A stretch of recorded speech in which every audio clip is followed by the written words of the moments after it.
오늘은 여러분과 함께 밥 먹는 법에 대해서 좀 함께 배우겠습니다. 밥 먹는 것은 크게 세 가지로 나눌 수 있습니다.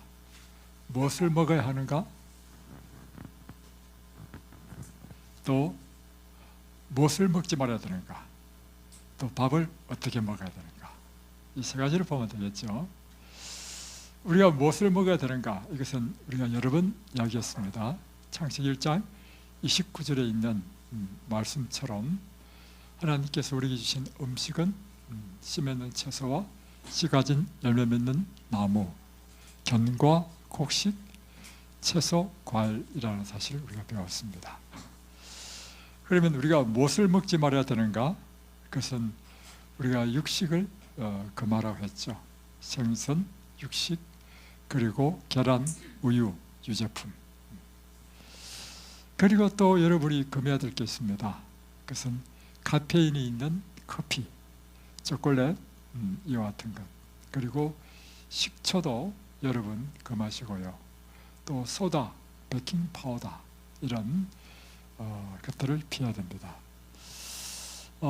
그리고 치즈는 유제품 가운데 가장 좋지 않는 것이다 이렇게 이야기하고 있습니다. 그래서 치즈의 대표적인 것이 피자죠. 피자에 들어가는 치즈는 아주 질이 안 좋습니다. 껌처럼요 끈적끈적합니다. 다시 여러분이 식사를 해서 드시면 위에서 소화 안 됩니다. 그래서 부패하고 썩는다는 것입니다. 그리고 또 설탕을 여러분 금하십시오. 설탕은 우리 몸에 독이라 하는 것입니다. 이런 것들을 우리가 먹지 말아야 되고, 다음에 마요네즈는 여러분 드시면 안 됩니다. 그래서 우리 식당에 가면 샐러드에 마요네즈 쳐서 주죠. 우리는 그거 안 먹습니다. 왜냐하면 마요네즈는 식초, 다음에 계란, 거기다가 설탕, 또 기름, 식용유도 들어가요. 그래서 아주 안 좋은 식품 가운데 하나가 마요네즈입니다. 이런 것들을 여러분이 아셔야 됩니다. 사람들이 잘 몰라요. 잘 모르니까 식당에 가서 그냥 막 먹고 하잖아요. 자, 이제 세 번째는 이것입니다. 그리고 여러분이 견과 중에서 쩐 견과는 드시지 마십시오. 이 쩔으면 이것이 산화되었다는 것입니다. 그것은 여러분이 호두든지 아무리 식물성이라 하더라도 견과, 기름이 많은 것이 견과죠. 오늘도 우리가 브라질 넛이 우리 국에 들어갔죠. 이런 것들은요 기름이 많기 때문에 쩔면 독이 되어버립니다. 그래서 쩐 것은 아깝다 생각하지 마시고 버려야 돼요. 자, 다음에 이제 세 번째로 어떻게 먹어야 되는가? 먹는 방법에 대해서 좀 배워야 됩니다. 첫 번째는 여러분 빈약한 식사하지 마십시오. 식사가 빈약하면요 영양실조 걸립니다. 노인들의 가장 큰 문제는 영양실조입니다. 그래서 균형이 잘 갖춰져 있는 채식을 한다 하더라도 그냥 채식 자체가 목적이 되게 되면 이건 잘못될 수 있습니다. 그러니까 채식 자체가 목적이 되면 김치하고 밥하고만 먹게 됩니다. 그것은 좋지 않은 것입니다. 균형이 잘 갖춰져 있는, 그래서 여러분의 식사를 통해서 여러분의 몸에 필요한 영양분이 충분히 들어오도록 잘 갖춰서 먹어야 된다. 그러나 여러분 또 기억해야 될 것은 한 끼에 반찬을 너무 많이 먹지 마십시오. 그래서 계시의 말씀에 의하면 서너 가지라 했습니다. 서너 가지. 이게 많아지면요, 우리 생각은 그렇잖아요. 이것도 먹고 저것도 먹고 저것도 먹으면 좋을 것 같죠. 그렇게 먹으면 우리 몸에서 혼란이 일어나고 궁극적으로 우리 몸에 좋지 않다는 것입니다. 그래서 한 번 식사할 때 서너 가지, 그러나 그 반찬이 다음 먹을 때도 바뀌어서 먹는, 이것이 제일 좋은 방법입니다. 다음에 배가 고프지 않을 만큼만 드시라는 것입니다. 이건 우리에게 주신 이 건강 계시의 말씀에 의하면 계속해서 반복해서 나오는데, 배가 고프지 않을 만큼 먹는 것이 소화에 부담을 주지 않고 우리의 활력을 빼앗아가지 않는다는 것입니다. 과식을 하게 되면 소화시키는데 에너지가 많이 들어요. 그래서 밥 먹고 나면 노곤하다, 이런 사람은 내가 소화시킬 수 있는 이상의 음식을 먹었다는 것입니다. 그리고 또 한 가지는 밥을 먹고 누우면 절대 안 됩니다. 절대 눕지 마십시오. 또 잠들면 더 나쁩니다. 잠들어 버리면 그 순간 모든 기능이 정지해버리기 때문에 음식이 소화되지 않고 잠자는 동안 부패할 수 있어요. 부패. 그리고 활발한 활동을 해야 됩니다. 그래서 우리는 먹고 활동하고, 그래서 먹은 것이 다 에너지로 다 소비될 수 있도록, 이것이 가장 건강한 삶이다. 다음에 식사에서 참 중요한 게 뭐냐면 규칙적으로 식사하는 것입니다. 그리고 식사와 식사 사이의 간격은 5시간 간격이 제일 좋습니다. 그래서 이곳에서는 7시 반, 12시 반, 5시 반이죠. 왜냐하면 우리 몸은 생체 시계가 있다는 것입니다. 우리가 의식하지 않는다 하더라도 우리 몸은요, 착각 하면서요, 시간을 다 계산해. 그래서 지금 밥 먹을 때다, 시간 딱 됐는데 밥이 안 들어오잖아요. 그러면 밥이 안 들어도 위에는요, 위액이 쫙 나와버려요. 그러니까 그런 상태에서 공복 상태를 계속 유지하면 위가 망가지겠죠. 그래서 이 호르몬도 마찬가지입니다. 호르몬도 우리 몸에 착각 하는 이게 생체 시계에 의해서요, 우리 몸에 필요한 호르몬이 촥 나옵니다. 근데 그럴 때 규칙적으로 식사를 해주면 모든 것이 정상으로 잘 운영이 돼요. 근데 규칙적으로 식사를 하지 않아주면 문제는 뭐냐면 호르몬계에서도 혼란이 일어나고 우리 몸이 이제 혼란 속에 빠진다는 것입니다. 그래서 여기 연구에 의하면 이렇게 되어 있습니다. 식사 시간이 지속적으로 불규칙한 경우에 호르몬 조절의 항상성이 무너지게 된다. 이로 인해서 비만, 고혈압, 당뇨의 대사성 질환이 발생한다. 그리고 특별히 이제 간호사라든가 또 비행기 승무원, 스튜디오스 같은 경우에는 시차가 바뀌고 또 3교대로 해가지고 야간 근무했다가 낮 근무했다가 이렇게 하잖아요. 이럴 경우에 식사의 이 규칙성이 깨진단 말이에요. 그래서 이런 직업을 갖는 사람들에게 당뇨병이나 유방암의 발병률이 일반인에 비해서 월등히 높다, 이런 통계가 나오고 있습니다.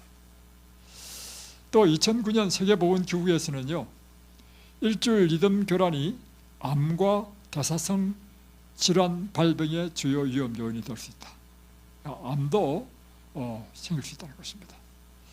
그리고 또 불규칙한 식사 습관은 역류성 식도염, 위염, 소화성 궤양, 여러 가지 소화에 관련되는 질병을 초래한다는 것입니다. 다음에 식사할 때는 특별히 아침에는요, 먼저 따뜻한 수프를 준비해서 따뜻한 수프를 먼저 먹는 게 중요합니다. 그래서 우리는 이 이덴밸리에서는 아침마다 스프가 나오죠. 스프가 안 나온다 하더라도 오늘은 예를 들면 무 콩나물국이 나왔죠. 제일 먼저 무 콩나물국으로 하면서 이 위를요, 이제 식사할 준비를 시키고 따뜻하게 만들어주는 것입니다. 다음에 밥 먹는 방법은요, 반찬 따로 밥 따로 먹는 것입니다. 그래서 먼저 따뜻한 수프로 이제 위를 보호해주고, 그 다음에 야채 샐러드 있죠. 야채 샐러드를 먼저 다 먹고, 옛날에는 여러분 식사할 때 이렇게 했잖아요. 밥 먹기 위해서 반찬 먹었죠. 근데 여기 와서는 바뀐 게 있죠. 뭐가 바뀌냐면 밥 먹기 위해서 반찬 먹는 것이 아니고요, 반찬 하나하나를, 반찬이 아니고 이거는 하나하나 다 요리야, 요리. 그래서 마치 저는 그렇게 느껴지더라고요. 그래서 이 요리도 맛보고 저 요리도 맛보고 해서 먼저 반찬을 싹 다 먹어. 김치라든가 이런 걸 빼놓고는 말이죠. 싹 다 먹은 다음에 이제 밥을 먹는 거예요. 그래서 반찬대로 밥대로 먹어야 되는 이유는 무엇인가? 밥과 반찬이 함께 들어오면요, 짠기 때문에요, 오래 씹을래야 오래 씹을 수가 없습니다. 왜냐하면 침이 쫙 나버리기 때문에 못 씹어. 그래서 여러분 여기에서는 반찬은 따로 먹고 밥은 따라 먹는 게 좋은데 함께 먹더라도 이렇게 먹어야 됩니다. 먼저 밥부터 먹고 100번을 씹어, 그 다음에 충분히 씹은 다음에 반찬을 집어넣으면 관계없어. 이렇게 하시면 되겠습니다. 그리고 밥을 먹을 때는요, 천천히 먹어야 됩니다. 그리고 100번을 씹어 먹어야 됩니다. 그것은 탄수화물 소화액이 치매에서 나오고, 제가 이렇게 씹어서 밥을 먹어보니까 좋은 게 뭐냐면 반찬이 필요 없더구만. 밥이, 왜냐하면 이 탄수화물은요, 한마디로 이 소화액에 의해서 소화되면요, 다 당으로 바뀌어요. 당이 뭐냐면 설탕이 있죠, 꿀 있죠, 엿 있죠. 그 전부 다 당인 거라. 달달하죠. 그러니까 감자든 고구마든 밥이든 다 탄수화물이거든요. 이 탄수화물은 입에서 오래 씹으면요, 이제 소화가 되면서 당으로 바뀌어버려. 그러니까 반찬이 필요 없어. 그래서 충분히, 그리고 이 탄수화물의 소화액은 입에서 다 나와요. 그래서 충분히 씹어주라. 다음에 이제 너무 뜨겁거나 찬 음식을 먹지 말라는 것입니다. 뜨거운 음식을 먹으면 음식 넘어가면서 식도의 세포를 손상시켜서 암이 걸릴 수 있다는 것입니다. 그리고 식도뿐만 아니죠. 위로 들어가면 위도 또 그 세포를 상처를 주죠. 또 너무 찬 음식을 먹게 되면 위는요, 음식을 받기 전에 뭘 해야 되느냐면 찬 것을요, 우리 체온만큼 올리기 위해서 먼저 데피는 일을 위해서 먼저 해야 돼. 그러니까 소화에 굉장한 활력을 뺏기게 되는 거죠. 또 중요한 것은 뭐냐면 식사 시간 중에 책이나 스마트폰이나 어떤 신경 쓰는 것은 완전히 배제해야 됩니다. 밥 먹으면서 스마트폰에 문자 보내고 뭐 보고 이러면 절대 안 됩니다. 밥 먹을 때는요, 우리 생각이 완전히 쉬워져야 됩니다. 밥 먹는 것은 위대한 일입니다. 위대한 일을 여러분 아주 귀중히 여기시기 바랍니다. 자, 이제 오늘은 창세기 32장과 33장을 통해서 야곱의 귀환에 대해서 함께 보겠습니다. 이제 드디어 야곱이 밧단 아람을 떠나서 그의 아버지 집으로 이제 갑니다. 점점 가면 갈수록 이제 점점 자기 옛 고향의 모습이 드러나기 시작하는 것이죠. 자, 이럴 때 야곱의 마음에는 기쁨과 설레임도 있지만 두려움이 또한 있었습니다. 그 두려움이란 그의 형 에스에 대한 두려움이었습니다. 왜냐하면 그가 사실은 도망친 것도 에스가 자기를 죽이려고 했기 때문에 도망쳤잖아요. 비록 20년의 세월이 지났지만 에스는 이 야곱에 대한 그의 감정이 누구를 떨어진지도 모르는 상황이고, 그래서 에스가 자신의 생명을 위협할 것이라는 두려움이 있었다는 것입니다. 그리고 그때는 이미 이제 야곱은 자신의 몸뿐만 아니라 4명의 아내가 있었고 11명의 자녀가 있는 때였습니다. 그리고 식솔들도 있고 많은 그의 가축들이 함께 있는데, 그러니까 이 야곱에게는 굉장히 심각한 상황이었죠. 그런 상황 속에서 이야기가 진행됩니다. 1절, 32장 1절, 야곱이 길을 가는데 하나님의 사자들이 그를 만난지라. 야곱이 그들을 볼 때 이르기를 이는 하나님의 군대라 하고 그 땅 이름을 마하나임이라 하였더라. 자, 이제 가는데 뭘 보게 됐냐면 이 천사를 보게 된 것입니다.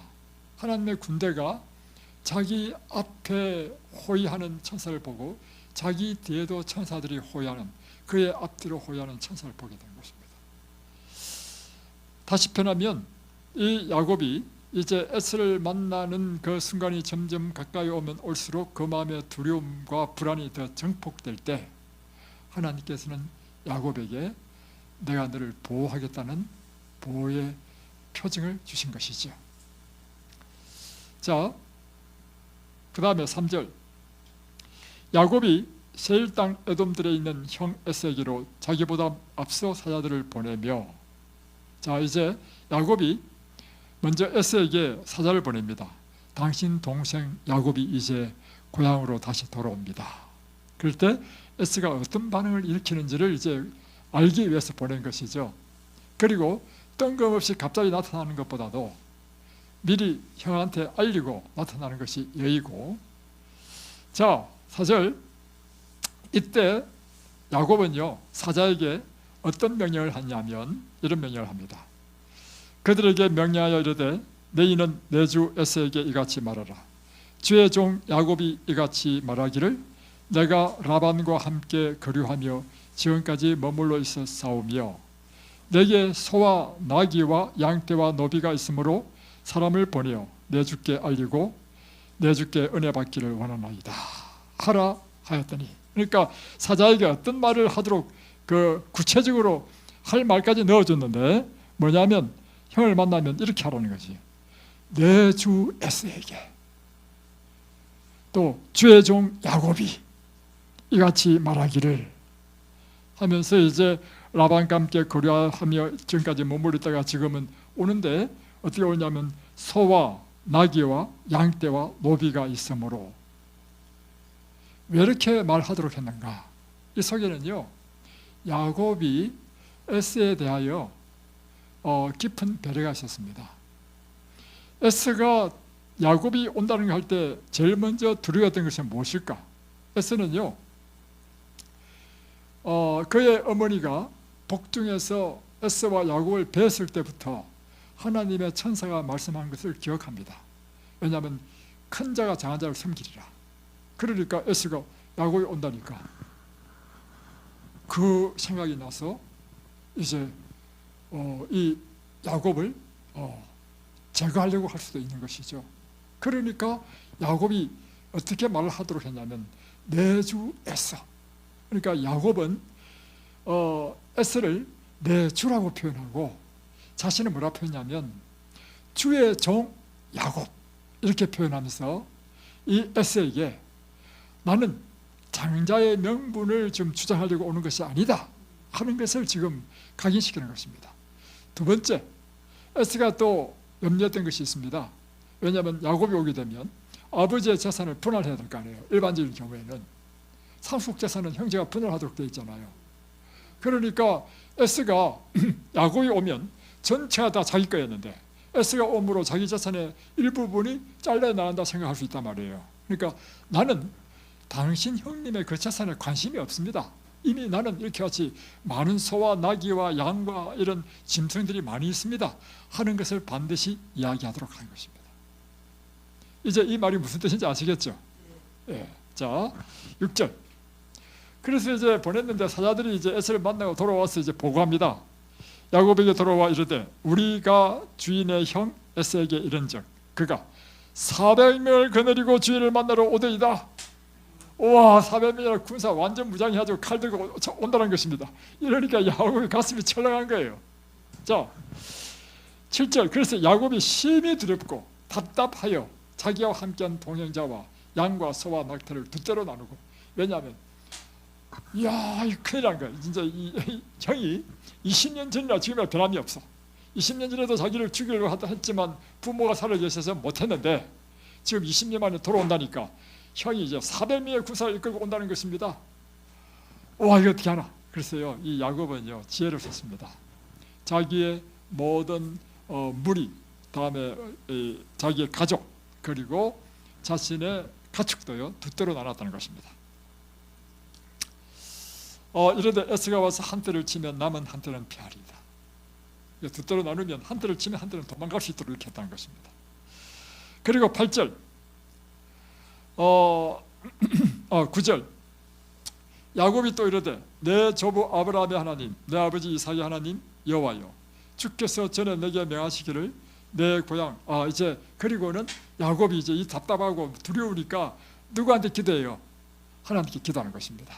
이제 9절부터는 하나님께 기도하는 것이 나오는 것입니다. 내 조부 아브라함의 하나님이여 내 아버지 이삭의 하나님 여호와여 주께서 전에 내게 명하시기를 내 고향 내 족속으로 돌아가라. 내가 내게 은혜를 베풀리라 하셨나이다. 제가 돌아온 이유도 하나님께서 저에게 돌아가라 했기 때문에 돌아갑니다, 이 뜻이죠.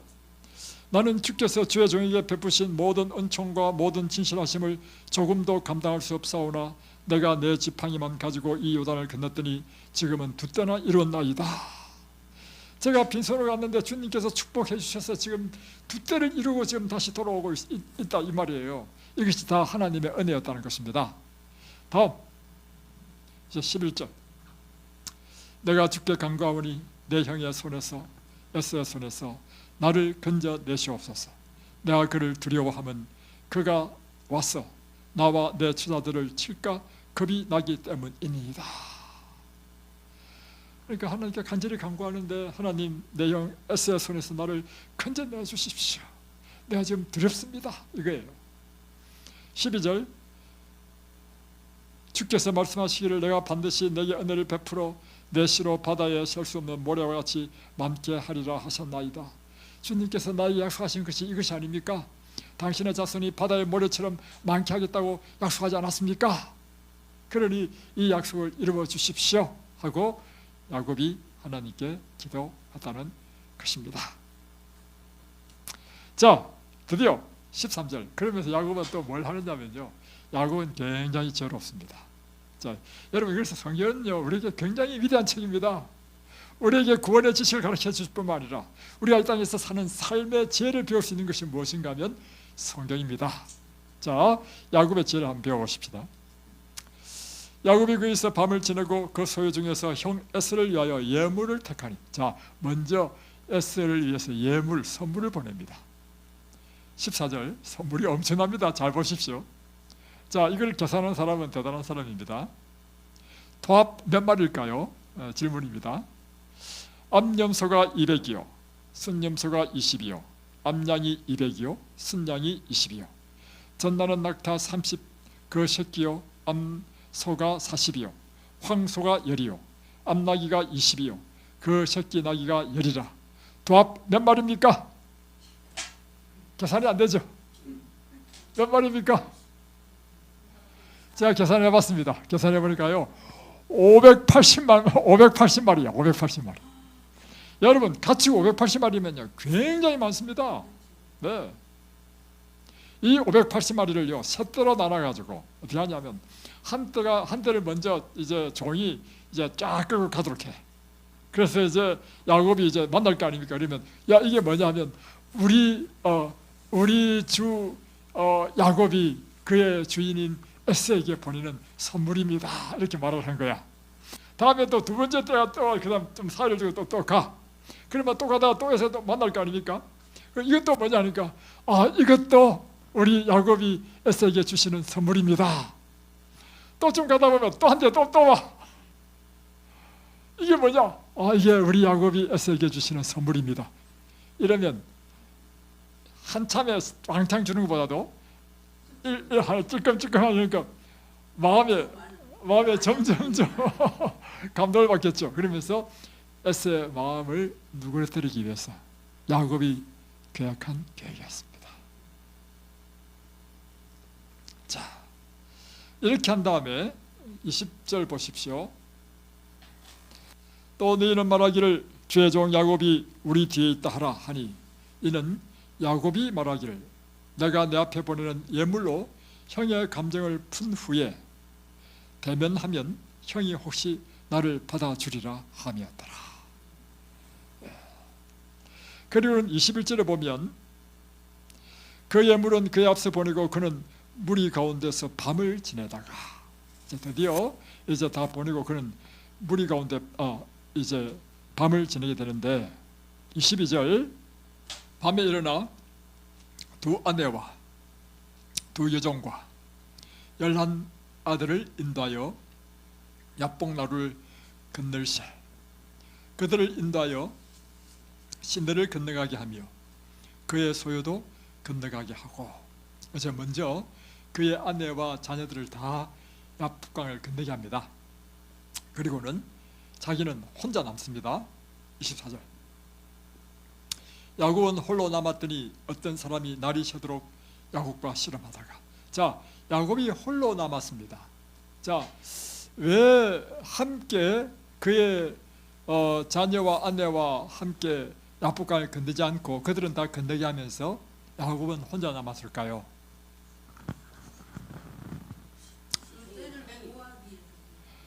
그 이유는요, 야곱이요, 하나님께 은혜를 구하기 위해서, 기도하기 위하여 혼자 남은 것입니다. 왜냐하면 이제 이렇게 선물을 보냈지만 에서가 어떻게 반응할지도 모르고, 이제 지금 이제 야곱은요, 지금 우리가 이제 편안하게 성경 읽는 거하고 상황이 좀 다릅니다. 야곱의 입장이 지금 죽느냐 사느냐 문제입니다. 그렇죠?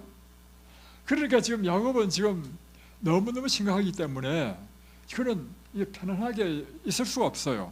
그래서 하나님께 간절히 기도하기 위해서 모든 직분을 다 보내고 홀로 그 밤에 들판에서 혼자 있는 것입니다. 야복강가에서. 그리고 그가 기도하는데 돌이켜보니까 그의 이 모든 그의 살아온 생애를 쭉 보니까 끊임없이 자기의 삶은 태어날 때부터 형의 발꿈치를 잡고 태어나더니만, 발꿈치를 잡았다는 의미는 속이는 자라는 뜻이잖아요. 그렇게 태어나더니만 형을 속여서 장자권을 얻고 아버지를 속여서 장자의 축복을 받고, 그래서 도망쳐와가지고 20년 동안 죽자고 고생했는데 내보다 더 가락한 이 라반을 만나가지고 20년 동안 고생 죽자고 하고, 다음에 이제 또 안식이 변해서 도망왔는데 이제는 에스를 만나야 되는 그런 위기를 딱 만난 거예요. 이 모든 것이 그가 그의 죄의 결과였다는 사실을 기억할 때 그가 하나님께 그 땅바닥에 엎드려서 하나님 제 죄를 용서해달라고 고백하는 것입니다.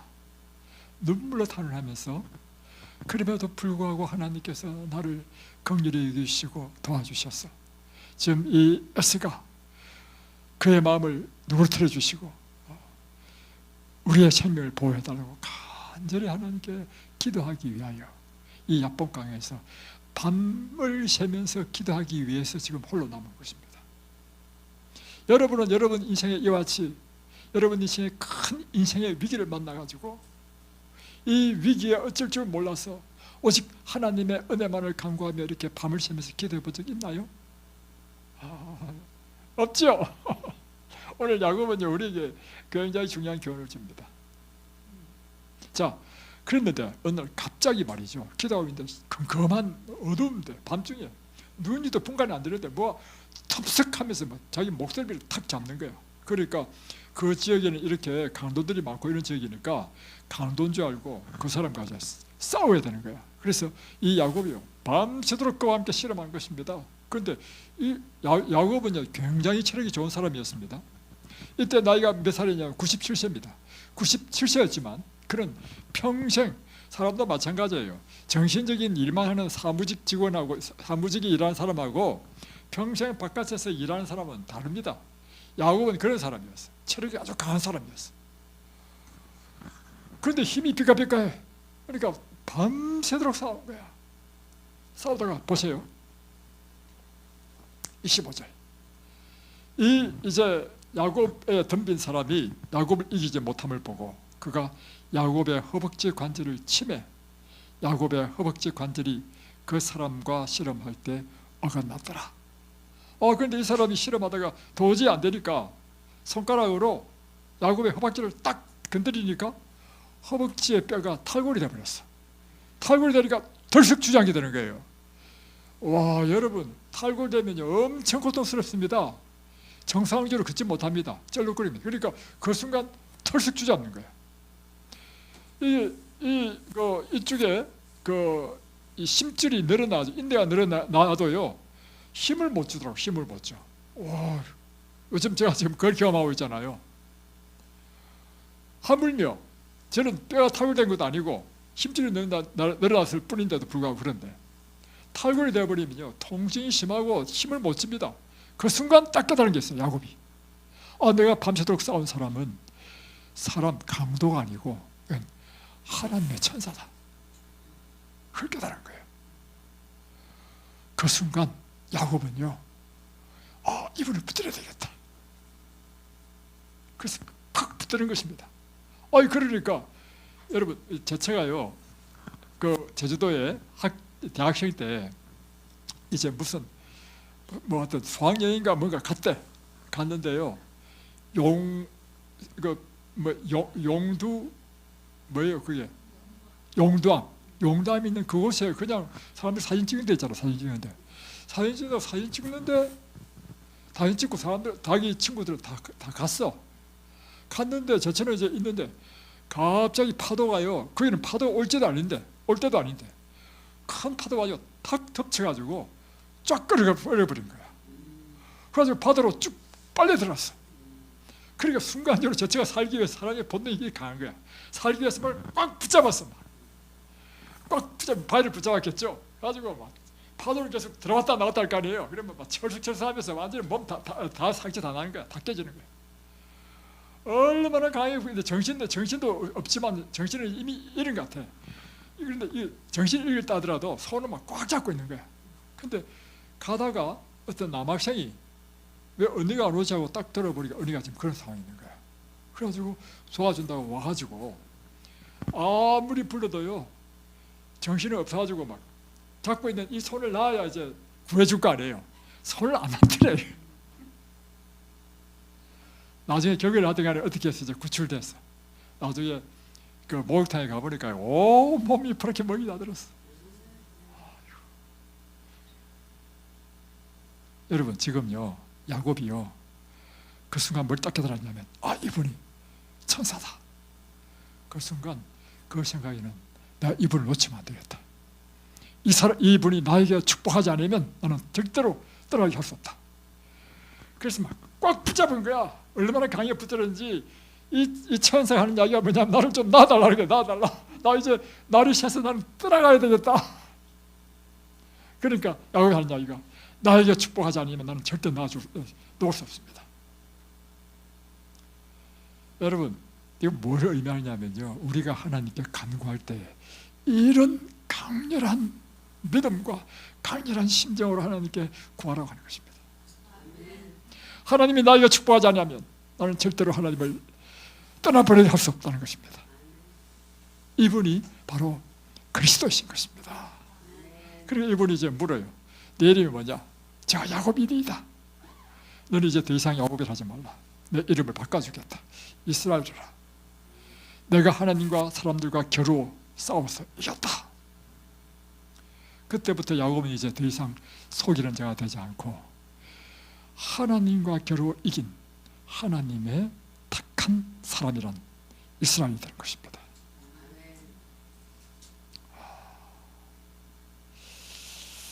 이 사건 이후에 이제 33장으로 넘어갑니다. 그러니까 그 다음부터 어떻게 했습니까? 탈골되면 엄청 아파요. 걸음도 못 걷겠죠. 그러니까 쩔뚝쩔뚝 걸으면서 이제 가는 겁니다. 얼마나 아플지. 그리고 그 걷는 모습을 한번 상상해 보십시오. 이 야곱이 지금 97세예요. 많이 늙었죠. 거의 이제 많이 늙었고 지팡이 하나 의지하면서 이 몸을 쩔뚝 저를 보세요. 머리 들고 자 보세요. 쩔뚝 쩔뚝 이런 모습으로 간단 말이야. 가니까 이제 에스가 이제 드디어 딱 만나보니까 자기 동생이 이렇게 오는 거야. 형이 막 갑자기 그 마음에 막 동정심이 일어나서 달려가지고 막 껴안고 눈물 흘리면서 그래서 화해했습니다. 이게 지금 아주 재미있는 스토리입니다. 그래서 3절 보십시오. 만났을 때 야곱이 에서에게 한 것. 자기는 그들 앞에 나아가되 몸을 7번 땅에 굽히며 그의 형 에서에게 가까이 갔다. 왜 7번 굽히냐고요?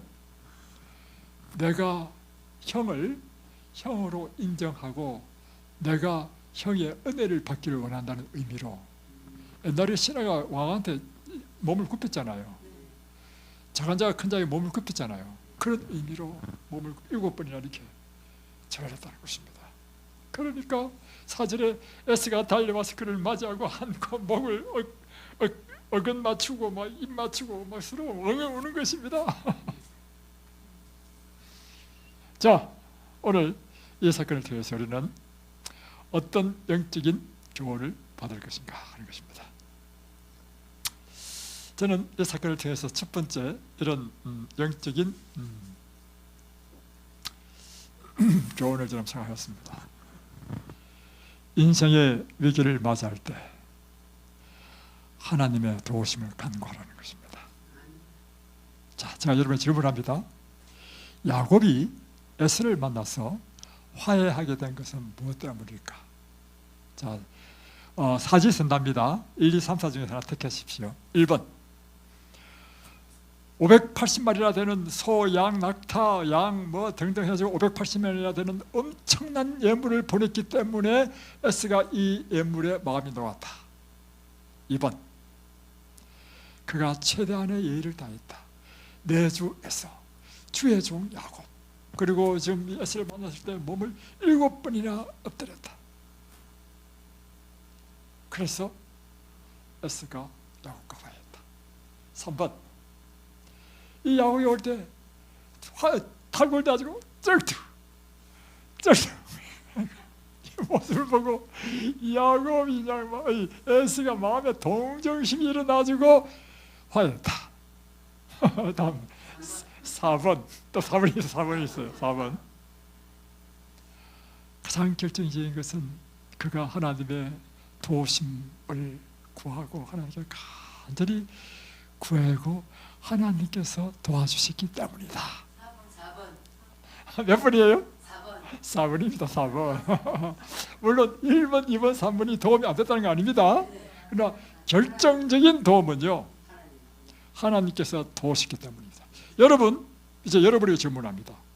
여러분이 병이 낫는 이것에 대한 무엇을 병이 낫는지 물어보겠습니다. 1번 이곳에 와가지고 밥맛이 너무 맛있고 밥이 너무 좋아서 병이 낫다. 2번 이곳에 오니까 공기가 너무 좋아서 병이 낫다. 3번 이곳에 오니까 그냥 운동을 열심히 시켜서 운동을 좀 많이 해서 나았다. 4번 이거는 또 4번 아침 저녁으로 하나님의 말씀을 가르치고 줘가지고 그렇지 내 도움은 하나님께밖에 안 온다 해서 하나님께 간절히 기도했어? 나았다. 4번입니다. 맞죠? 예. 예, 그렇죠. 예, 그렇죠. 예. 그래서 그렇다 해야지 지금 제가 말씀드린 1번, 2번, 3번이 불필요하다 말 아니죠. 다 필요하지만 결정적인 것은 뭐라는 것입니까? 하나님 우리를 도우셔야 됩니다. 그렇죠. 예. 자,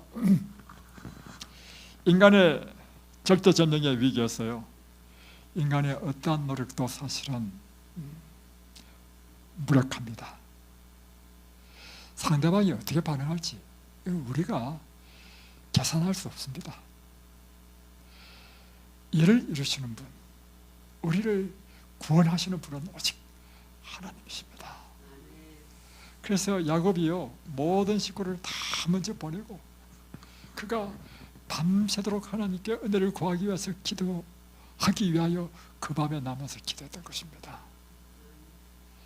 그럴 때 하나님께서 그를 도우신 것입니다. 그래서 보세요. 이 부자 선지자에 보면 어떤 말씀이 나오냐면 이런 말씀이 나옵니다. 야곱이 천사와 씨름하는 동안 다른 하늘의 사자가 에서에게 파송되었다. 에서는 꿈속에서 아버지의 집을 떠나서 20년 동안 방랑하는 그의 아우를 보았다. 20년 동안 방랑하는 꿈속에서 이제 하나님께서 에서에게 그날 밤에 야곱이 야복강가에서 막 밤새 기도하고 이 천사와 씨름하는 동안에 다른 천사를 보내가지고 에서에게 꿈을 꾸게 한 것입니다. 그 꿈속에 야곱이 방랑해서 라반 집에 가가지고 20년 동안 고생한 걸 다 보게 한 거예요. 10번이나 사슬 변경한 것을 보게 한 거예요. 눈 묻힐 길을 없이 양치는 것을 보게 한 거예요. 그리고 또 하나 야곱이 그의 어머니가 죽었다는 소식을 듣고 그가 못 왔잖아요. 어머니 장례식에 못 왔습니다. 그가 그곳에서 너무너무 슬퍼하는 것을 또한 보게 한 것입니다. 그리고 또 한 가지는 그가 하나님의 군대에 호위되어서 지금 에스를 만나러 오는 것을 꿈속에 보게 한 것입니다. 이 꿈을 에스는 깨꾸고 나서 자기 군사들을 이야기했습니다. 그리고는 나의 아버지 하나님이 그를 보호하신다. 내일은 그에게 손대지 말라. 결국에는 여러분, 하나님께서 야곱을 어떻게 도와주시냐면 에스의 꿈을 통해서 야곱에게 해를 가하지 못하도록 딱 막으셨습니다. 그뿐만 아니라 또 한편으로는요, 천사가 나타나가지고 야곱의 환도뼈를 탁 쳐가지고요 쩔뚝거리게 했습니다. 그래서 에스의 마음에 동정심을 불러일으켰습니다. 이게 다 누가 하신 것이죠? 하나님이 하신 것입니다. 여러분이 절대절명의 위기를 만나면 누구에게 먼저 나와야 됩니까? 우리의 도움은 오직 누구한테 있다고요? 그러면 그 하나님이 이처럼 에스에게 꿈을 꾸게 하고 또 야곱에게 막 환도뼈를 탁 쳐가지고 쩔뚝거리게 하고 하는 것처럼 여러분의 생애에 역사하셔서 여러분을 도우신다는 사실입니다. 하나님은 어떤 분이신가? 10편 103편은 이렇게 기록하고 있습니다. 8절,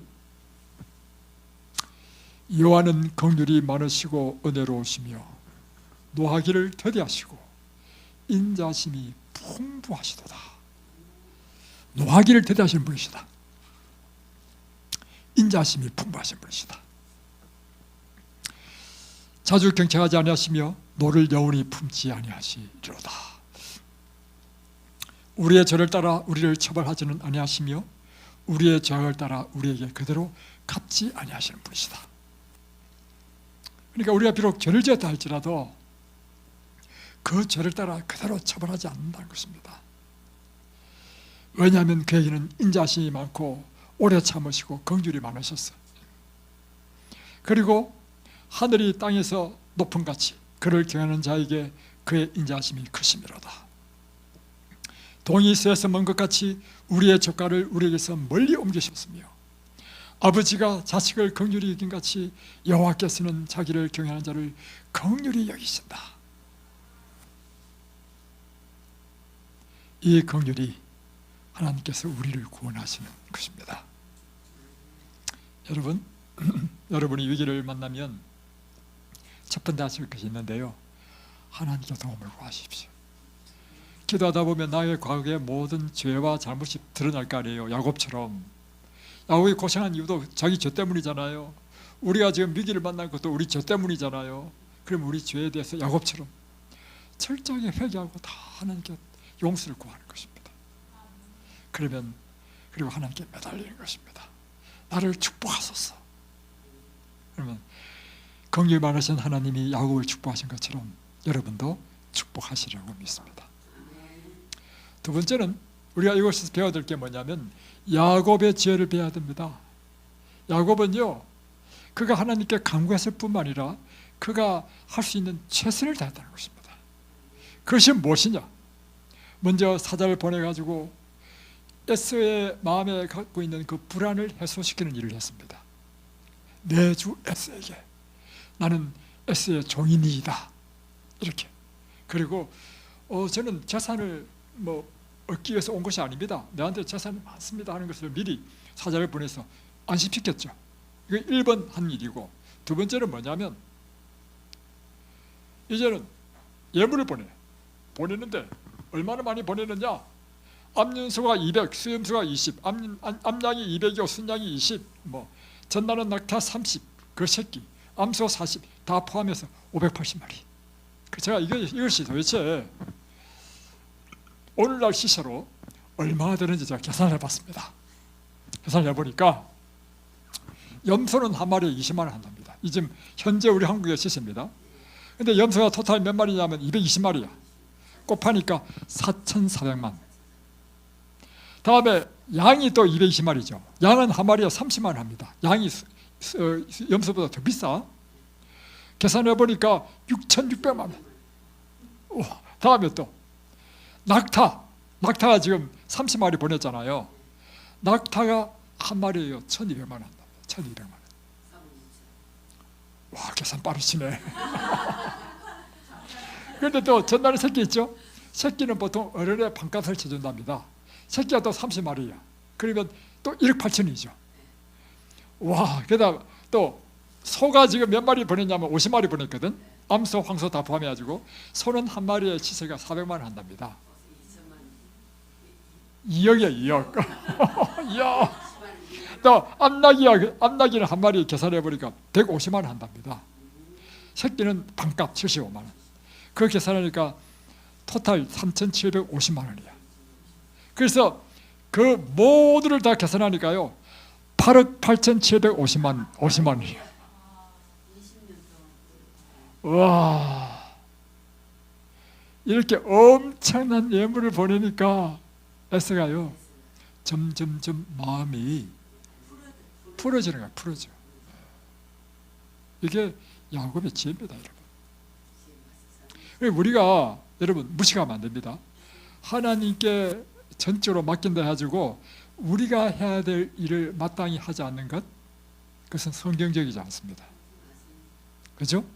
하나님은요 어떤 사람을 도우냐면 최선을 다하는 사람을 도와. 어제는 성실한 사람을 돕고 부지런하고 이런 사람을 돕는 것처럼. 그래서 여러분 우리는 이 야곱을 통해서 지혜를 배웠다. 그리고 이거를 또 셋대로 나눠가지고 1차, 2차, 3차 버렸죠. 다 지혜야. 네. 특별히 야곱이 이처럼 예물을 보낸 이유는요 성경에 나와 있습니다. 성경에 잠언 18장 16절에는 이렇게 되어 있습니다. 사람의 선물은 그의 길을 넓게 하며 또 존귀한 자 앞에서 앞으로 그를 인도하느니라.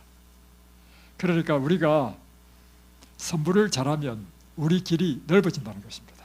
그리고 존귀한 자 앞으로 우리가 인도함을 받는다. 이게 지혜야. 잠언 19장 6절 너그러운 사람에게는 은혜를 구하는 자가 많고 선물 주기를 좋아하는 자에게는 사람마다 친구가 되느니라.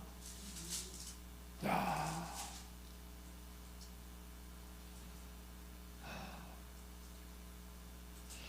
제가 이야기 들었는데요. 어떤 아버지는요 아들과 며느리가 자기 집에 올 때마다 100만 원씩 준답니다. 100만 원씩. 그 사람은 돈 있는 사람이겠지.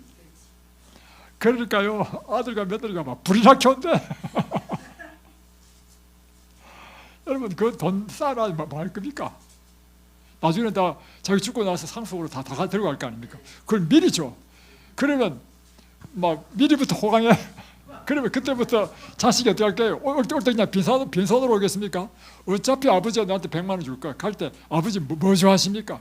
아버지 마음에 드는 막 과일도 사오고 할 거 아니겠어요? 이 시아버지가 지혜로운 시아버지야. 저도 그런 지혜로운 시아버지가 돼야 될 텐데. 여러분들 그런 지혜로운 시어머니 또는 시어머니 되시기 바랍니다. 예. 저도 다 주세요. 아들 목걸이, 단양간, 우리 며느리 다이아산, 칼도 상품 사주고, 우리 손녀 2부짜리 6개 주고,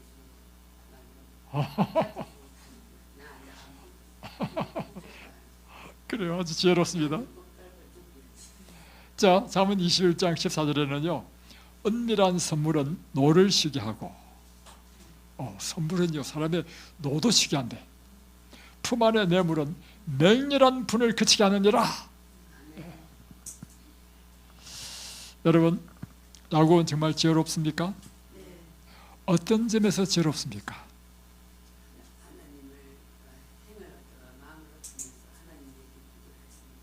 자 보세요. 제가 설명해 드리겠습니다. 야곱은 가치를 아는 사람이기 때문에 지혜롭습니다. 그 말이 뭐냐면 아까 580마리 양과 소와 다 주니까 그 9억 되죠. 9억이라 하더라도 야곱은 뭘 아냐면 9억보다도 내 생명이 더 중요하다는 사실을 안다는 것입니다. 이게 야곱의 지혜야. 그러니까 내가 9억을 주더라도 내 생명을 얻는다? 그러면 과감하게 투자하는 거예요. 그래서 야곱은 지혜로운 사람입니다. 제가 참 지혜롭지 못한 사람을 만나게 됐는데 어떤 사람을 만났냐면 한 젊은 애기 엄마가 뇌암으로 걸려가지고요, 이 요양센터에 왔어. 내가 이제 자원봉사자로 가서 그 봉사를 했는데 물어봤어. 자네 왜 뇌암이 걸리냐 하니까, 그래서 30대 애기 엄마야. 자기 남편이 친구한테 400만 원 돈 빌려줬는데 빌린 친구가 날라버렸어. 너무너무 괘씸해가지고 속이 부글부글 끓다가 어느 날 내가 아파서 가보니까 뇌암이야. 결국에는요, 그 자매 죽었습니다. 왜냐하면 우리가 나중에 그 이후에 전화를 받고 저 성바오로 병원 호스피스 병동까지 갔거든. 우리가 나중에 죽었어. 자, 보세요. 그게 어리석다는 것입니다. 400만 원이 더 중요합니까? 자기 생명이 더 중요합니까? 자, 질문합니다. 7천만 원이 더 중요합니까? 내 생명이 더 중요합니까? 내 생명이 더 중요합니다. 이게 지혜야. 하나님께서 알았어요. 우리가 살아있어야 모든 것이 의미가 있는 것입니다. 여러분, 지혜로운 사람 되시기 바랍니다. 그대 역시 지금 인생의 위기를 만났습니까? 그렇다면 여러분 해야 될 일이 있습니다. 첫 번째, 하나님께 간절히 그분의 도움을 구하십시오. 두 번째, 그대가 할 수 있는 최선을 다하십시오. 이게 참된 지혜로운 사람입니다. 기도하겠습니다.